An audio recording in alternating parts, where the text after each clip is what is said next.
呢個咧就係 Devialet 嘅 Gold Phantom， 可能好多發燒友咧都略有所聞㗎啦，因為咧佢咧係開到一街都係嘅嚇，世界各地嘅地方都會見到 Gold Phantom 同 Phantom 呢一個波波喇叭嘅影子㗎啦嚇，大家都知道咧佢樣好靚啦嚇，佢嘅視覺效果好震撼啦，同埋個開套好大聲。咁但係咧喺我哋發燒友角度嚟講，究竟佢 set up 上困唔困難，同埋最重要，究竟佢嘅聲音係咪真係 high end 級水準先？今日咧我同大家咧試下 Gold Phantom。喺純兩聲道 high end 嘅標準嚟講，佢係去到咩質素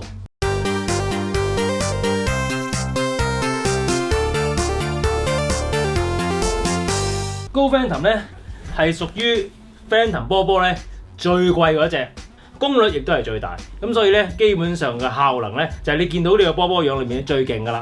咁所以如果你係淨係睇個樣咧，當然你可以買最平嗰隻啦。但係如果你想聽個聲同埋想個 config 嗰度係更加精準嘅話咧，咁咧似乎 Gold Phantom 咧就只係你唯一嘅選擇啦。好，得啦，好似入咗時光機咁樣。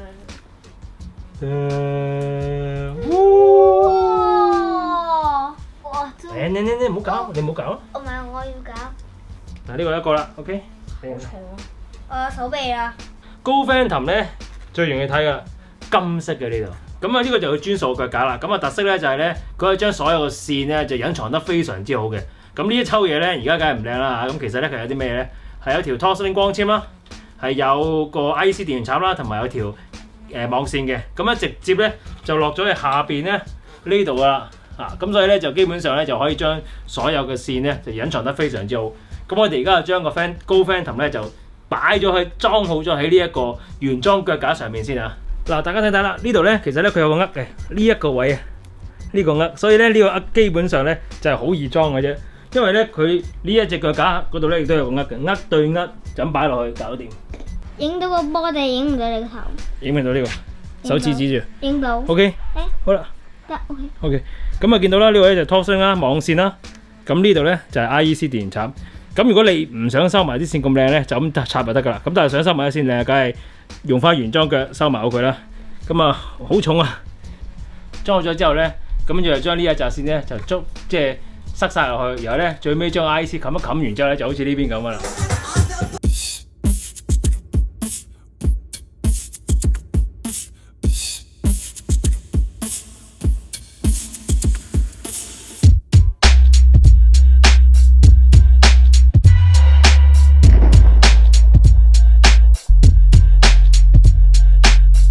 呢個喇叭咧，其實如果你 search YouTube 嘅話咧，其實咧你應該喺閒啲揾到幾十個測試啦、開箱嘅文章。嚟到呢度 freeversound.com 香港一個音響網站咧，我又唔想太過一般咁樣去做呢個測試。如果我當佢係一個純兩聲道嘅系統，究竟佢嘅質素去到邊度？同埋仲有一樣嘢就係咧，咁佢跟嚟咁佢有好多腳架，頭先都介紹過啦。咁我想落翻一個音響嘅腳架，我想用翻音響嘅線。咁第一件事咧就係咧，我要將呢個原裝呢個腳架呢個好靚呢個咧，就轉翻做 Foundation Designer 2。跟住咧就係同佢俾電啦。咁啊唔用佢原裝線啦，用條靚啲嘅瑞士 Vovox 電源線，鋪板啦平啲嘅。基本上好簡單嘅啫，因為咧如果你就咁買 Phantom 咧，一隻好一對好，咁都可以 config 佢 connect 你個 network 嘅，或者藍牙。或者光纖都得嘅，咁但係咧 Phantom 未必可以咁近嘅光纖 source 啦，未必有網線啦，或者你好多隻 Phantom， 咁你就需要 dialog 啦。咁啊 dialog 咧就係咁樣啦，咁啊貫徹翻呢個 Devialet 一貫嘅做工啦嚇，就係好靚嘅 packing 啦，咁樣開一嚿好似筆袋咁樣嘅嘢啦，我哋攞出嚟啦，係條英式嘅電源線，呢個咁樣嘅 dialog 咧。就係用嚟同兩隻 Phantom 溝通嘅，咁亦都同一時間咧，佢係同其他嘅 digital 嘅機嘅界面溝通嘅。咁即係話，如果你有啲傳統嘅數碼輸入啊嗰啲咧，就插落佢度就得啦。咁啊，跟住咧就搞掂晒㗎啦。咁你變咗你啲線咧就唔需要下下都一定咁樣篤到過去個 Phantom 度啦。咁呢個界面啦，呢個界面有啲乜嘢咧？有開關掣啦，8字電源線啦，咁跟住就網線啦，同埋 Toslink 光纖，仲有個 USB。好啦，我哋插着佢啦，開聲。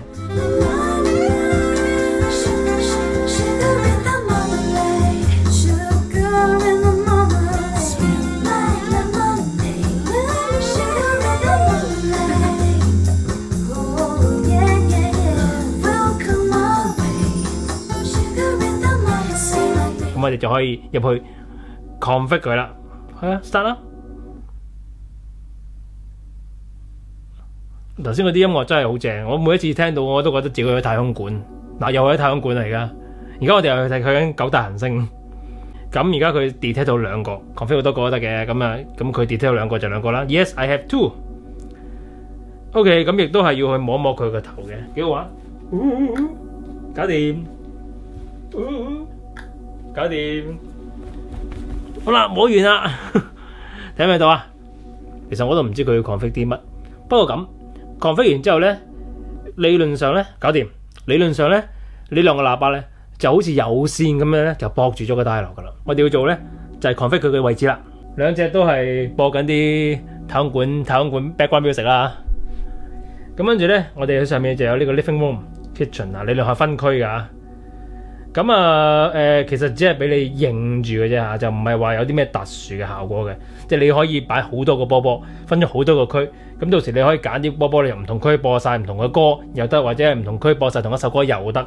咁我就揀 office 啦，呢度算係 office 啦。OK， 咁有2個波，我哋就擺落去啦。好啦，第一個左邊，左邊我隻喐下喎，喐一喐喎。咁我哋即係擺右邊，右邊我隻喐咯，搞掂。嗱，你見到中間仲有個 mix 嘅 ，mix 個作用係乜咧？就係咧左右個聲變咗做 mono。咁有時有需要嘅話，例如你一個區一隻喇叭，咁你咪 mix 咯，咁擺喺中間就得噶啦。即係理論上你咁擺就得噶啦。嗱，當然唔係啦，我哋而家擺翻喺左邊啦。你會見到咧，你會見到一擺嗰時咧，佢個低音咧會發一發嘅。你係完全知道你控制緊邊一隻啊！呢個視覺效果咧，其他喇叭冇咯。再試一次啊！呢隻我哋將右邊嗰隻 mix 咗啦，我哋擺翻做 right channel， 推翻過嚟，搞掂。哇，爽！好啦 ，continue， 搞掂啦 ，complete 咗噶啦。咁有3個 streaming 嘅 account， 咁理論上咧就我哋香港人都係用 Tidal 嘅啫。login 咗咯，因為你見到個 logo 啦。continue 繼續 config 個 input 就UPnP 嘅 render 啦 ，WiFi 5 GHz 嘅，咁Bluetooth 都着埋嘅 ，complete 可以播歌啦噃。好啦，我哋完成咗呢個太空之旅啊！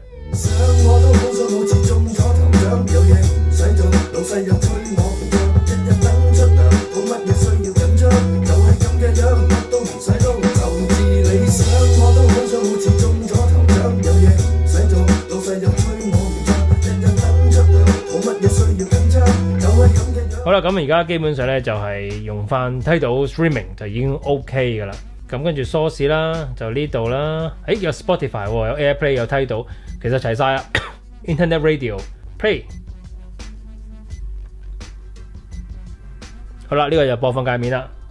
呢個咧係 Night Mode， 同我哋擴音機嘅 Laris 一樣嘅，就係個低音會多少少嘅。咁變咗細聲聽咧，都有種低音佔住。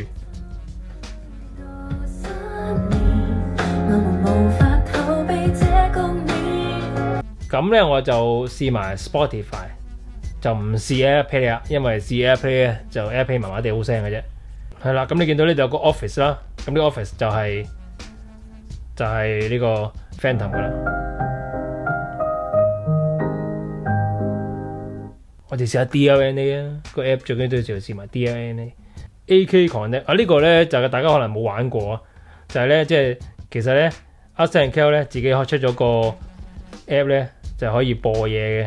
嗱，喇叭你都見到咧係支援呢個 DLNA 嘅，咁所以咧我喺理論上咧就可以呢度咧就玩到DLNA 嘅 setting 啦。正常就係啦，咁我哋聽下先，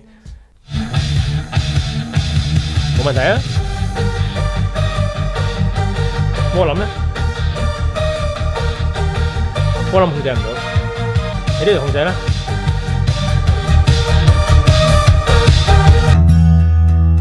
快碌，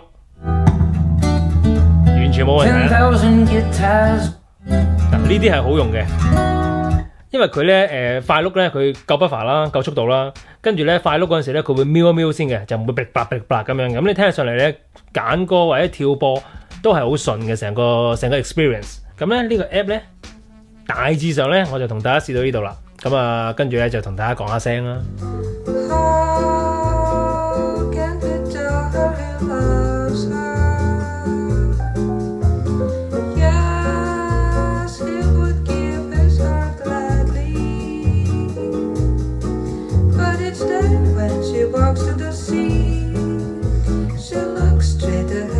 好啦，咁啊講下個聲啦。咁啊用咗4500瓦 ADH 嘅擴音機係佢哋自己專利設計，係個箱體係咁嘅 size， 但係佢出到個聲咧係咁勁嘅，即係你就算係聽個 demo 咧，你都已經感受得到噶啦。拉長少少個籃球咁嘅 size， 但係佢出嚟個低音咧係一個坐地喇叭，仲要係一個唔細嘅坐地喇叭嘅低音嚟嘅。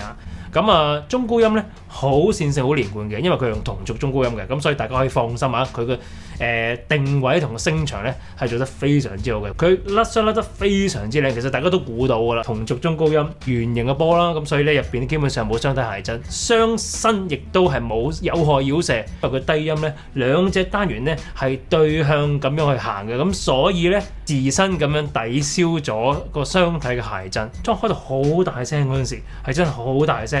正常咧呢個喇叭應該震過貓王，咁但係我咧係喺上面咧係擺呢一隻咁嘅公仔，呢一隻咁嘅公仔咧真係唔係講笑，攞隻腳咁企住嘅啫。如果你係一篤咧，佢都會冧。高分騰到好勁嗰陣時咧，擺佢喺上面咧，佢係企到咧定個台有嘅。可想而知，嗰個喇叭嘅雙身係基本上係冇震。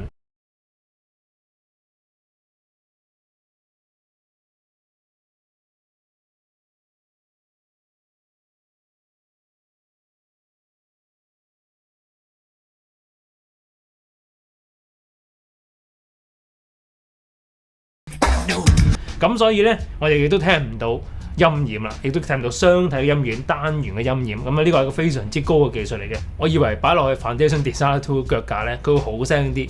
但係咧，其實咧，我兩隻腳架我都有試，不過我錄音咧就係錄 Foundation 嘅時候。但係我自己聽咧，原裝腳架同 Foundation 咧幾乎聽唔到分別。用靚啲嘅線咧，同用佢標準嘅線咧，分別亦都真係唔係好大。但係用咗 Waves 嘅線咧，我覺得佢嗰個層次感咧，個 layer 係清楚少少嘅。簡單啲嚟講就係咧，呢一對喇叭咧就唔係太apply 落我哋傳統音響嘅 theory 裏面，即係話我哋俾靚腳佢，或者係俾靚線佢，其實佢都唔會話爭好遠嚇。咁所以咧，用佢嘅朋友咧可以放心，用翻個原裝跟嚟嘅嘢咧，都有個非常之高質素嘅重播噶啦。Analog 輸入咧佢係冇嘅。咁所以如果你係想俾 analog 佢嘅話咧，你一定要揾個 AD 轉換，將你嘅 analog 信源變咗做光纖咁先至得。其實佢係偏向比較能量感強同埋刺激啲嘅。如果你話我聽啲管弦樂得唔得？我聽啲女聲得唔得？得，放心，絕對冇問題。佢唔會吉耳，佢唔會薄聲，佢唔會炒埋一碟，佢好清楚，分得好清楚。一個好低失真，一個好新派嘅聲音嚟嘅。咁但係由於我係一個好受得中性嘅人啦，咁所以我係覺得佢好好聽嘅。但係我相信咧，好多聽開傳統音響嘅朋友咧，就會覺得佢就唔夠味咯嚇。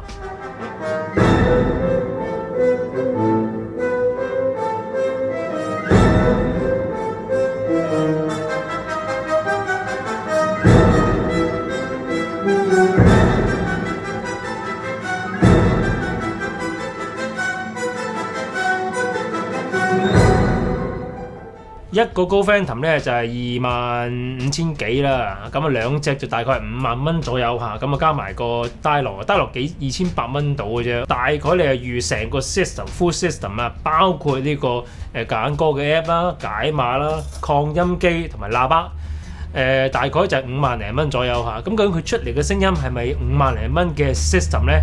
係，我可以100%同大家講係。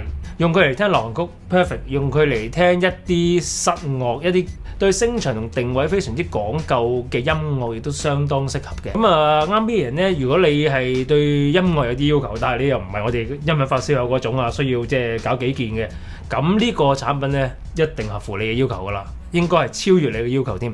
咁如果係一啲音響發燒友想喺第二個地方度起多一套 second system， 想 low profile 啲簡單啲嘅話咧，咁佢出嚟嘅聲音咧，亦都可以絕對滿足到你嘅。仲有一樣嘢就係咧，佢有一個藍牙喇叭嚟噶嘛，藍牙聲音因為經過壓縮啊嘛，咁所以個 source 就唔係太好嘅情況之下咧，就變唔到咩神仙出嚟嘅。特別 iPhone 啦係冇 aptX， 不過我相信即係買高 Phantom 嘅人咧，我希望就係佢哋唔好用藍牙啦，佢哋用翻 DLNA 啦，因為 DLNA 先真真正正可以發揮到呢一對喇叭真正嘅潛能啊！介紹到呢一度為止啦，咁啊中意我拍片嘅朋友俾個 like 我啦，未訂閱我 channel 記得訂閱啦，訂閱咗之後記得撳住我 channel 個鐘仔，有新片出嚟第一時間收到通知。大家想我試啲咩類型嘅 gadget hi-fi 多啲咧嚇？1000幾百可能有時你會覺得太平，而家呢一隻咧幾皮嘢可能覺得太貴，不如你留言話翻俾我聽啦。OK， 好，拜拜。